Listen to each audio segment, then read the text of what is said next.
माणसं माणसांसारखीच वागतात. लेखक विश्वास दांडेकर. वाचक स्वर डॉक्टर अदिती काळमेघ. प्रकरण 8. दरोडेखोरांच्या देशात भाग 2. फुलनदेवी नव्यानेच या व्यवसायात उतरलेली. आग्रा शहराजवळ बेहमई या खेड्यामध्ये 16 जणांना ओळीत उभं करून शांतपणे गोळ्या घालणारी. पुढं संसद सदस्य. तिच्यावर चित्रपटही निघाला होता म्हणून भारतभर प्रसिद्ध. छबीरामचे उद्योग धाकधपडशाचे जास्त, रक्तपात कमी, म्हणून पुढे फार प्रसिद्धी मिळाली नाही. मी आजूबाजूला वळून पाहिलं. टेकड्यांनी वेढलेला प्रदेश. आत यायला बाहेर जायला एकच वाट.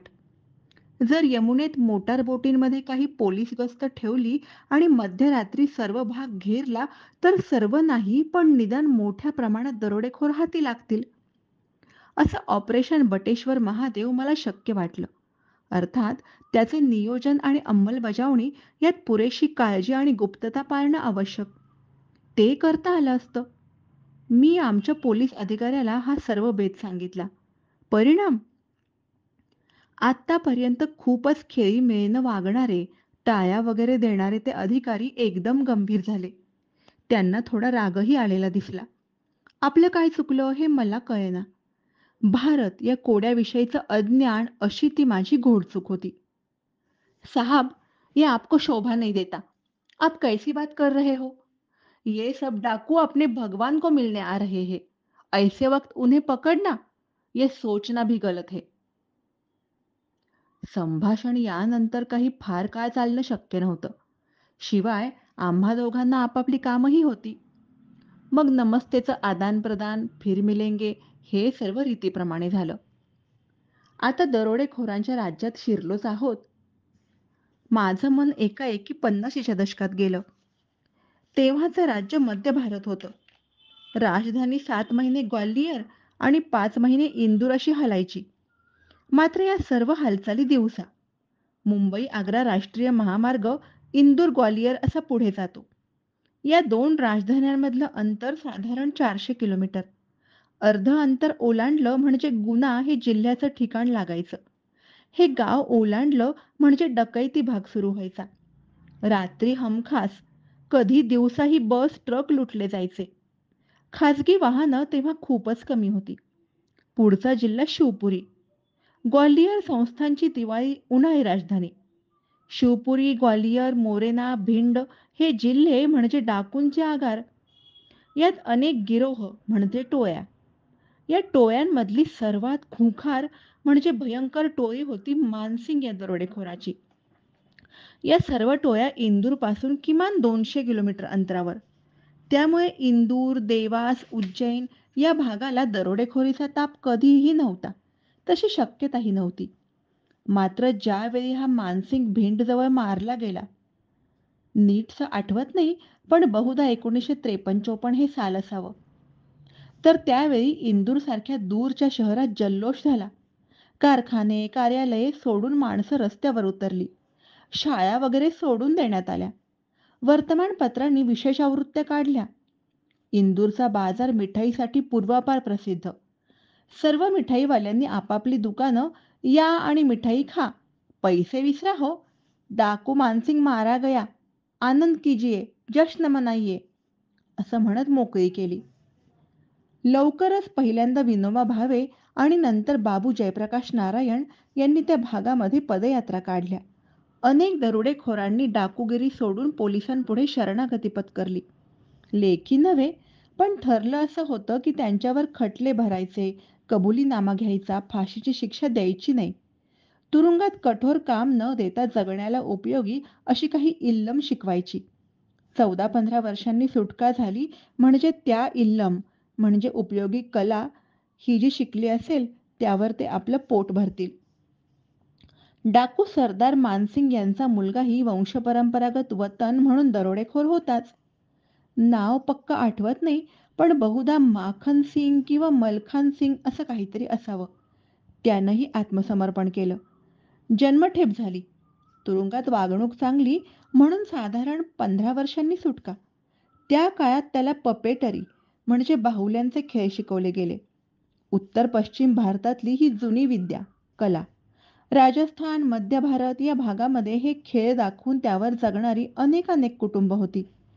प्रत्येक खेळामागे एक गोष्ट असे, जी सहसा वीरगाथा सांगणारी असे.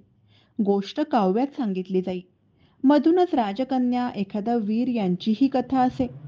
शेवट नेहमीच सुखांत. याला स्टेज वगैरे लागत नसे. त्यामुळे खेळ कुठंही दाखवता येई.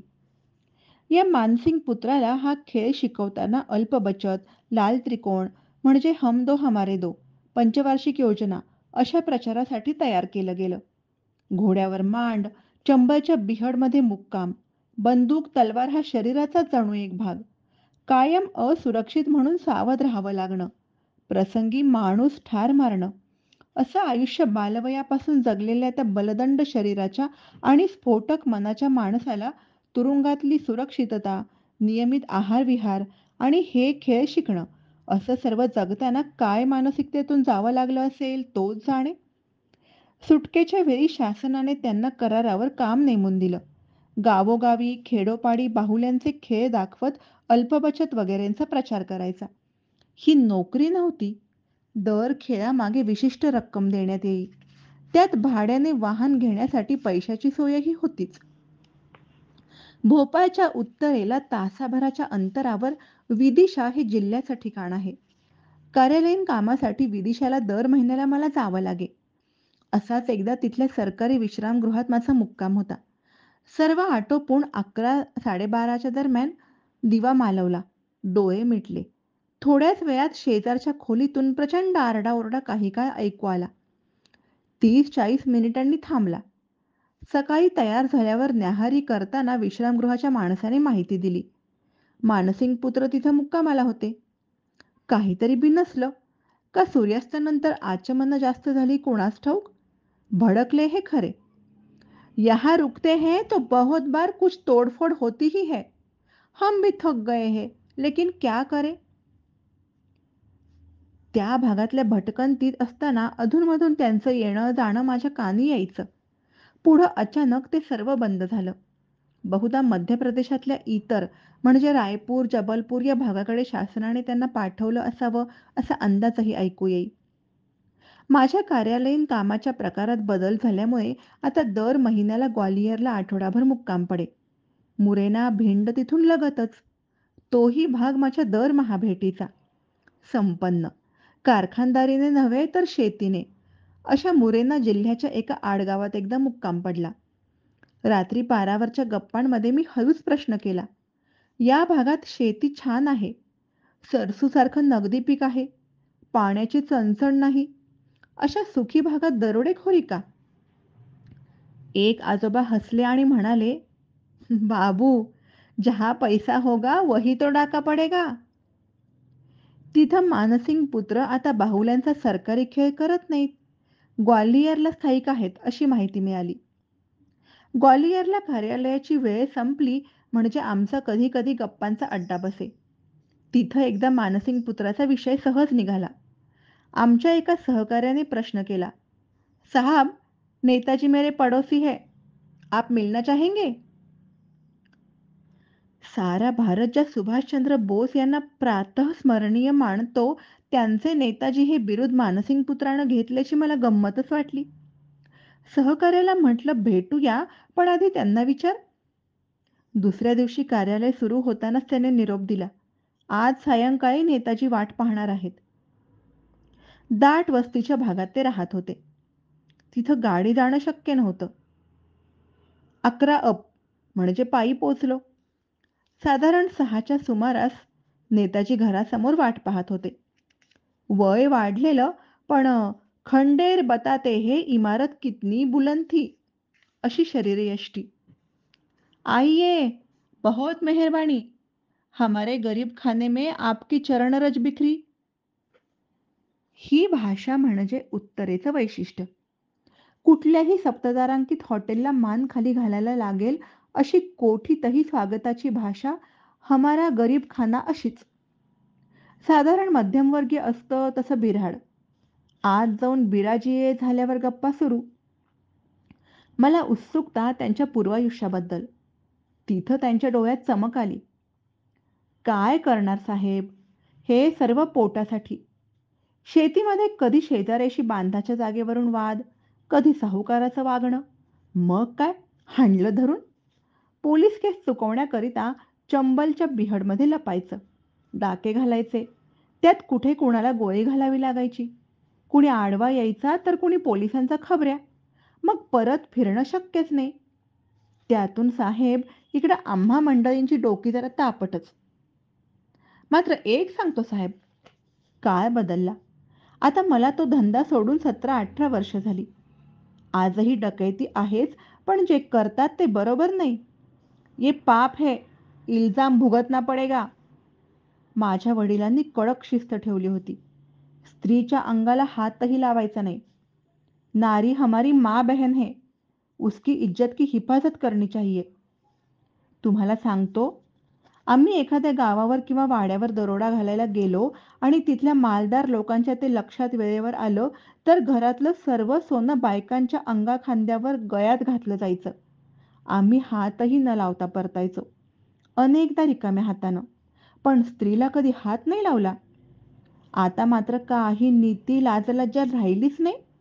बाईच्या कानातला सोन्याचा दागिना जर चटकन निघाला नाही, तर सरळ कानाची पाळी कापतात. छी छी. मानसिंग पुत्र आता जुन्या आठवणींमध्ये गुंतले होते. साहब, हमारे इलाके में किसी बेटी की शादी पैसे के लिए नहीं रुकी. लग्नात दहेज तर द्यावाच लागतो. पण मागणी अवास्तव असेल तर आम्ही मध्यस्थी करायचो. प्रसंगी विवाहाचा सर्व खर्च करायचो. ते सर्व गेल्या 18-20 वर्षांमध्ये गेलं. बहुत खराब दिन आ पडे.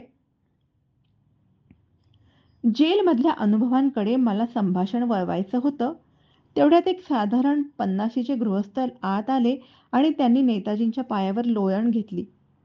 नेताजी, बचाइये. अब आप ही कुछ कर सकते हैं. नेताजींनी जरा ओशाळत्या स्मिताने माझ्याकडे पाहिलं. साहेब, एक 5 मिनिटं फक्त. यांचं काय काम आहे ते पाहतो. मी थोडा वेळ बाहेर थांबतो असं म्हणून उठू लागलो, तर "अरे नहीं साहब, आप बैठिए. आपल्यासारख्यांपासून काय लपवायचं?" असं म्हणाले. धन्यवाद.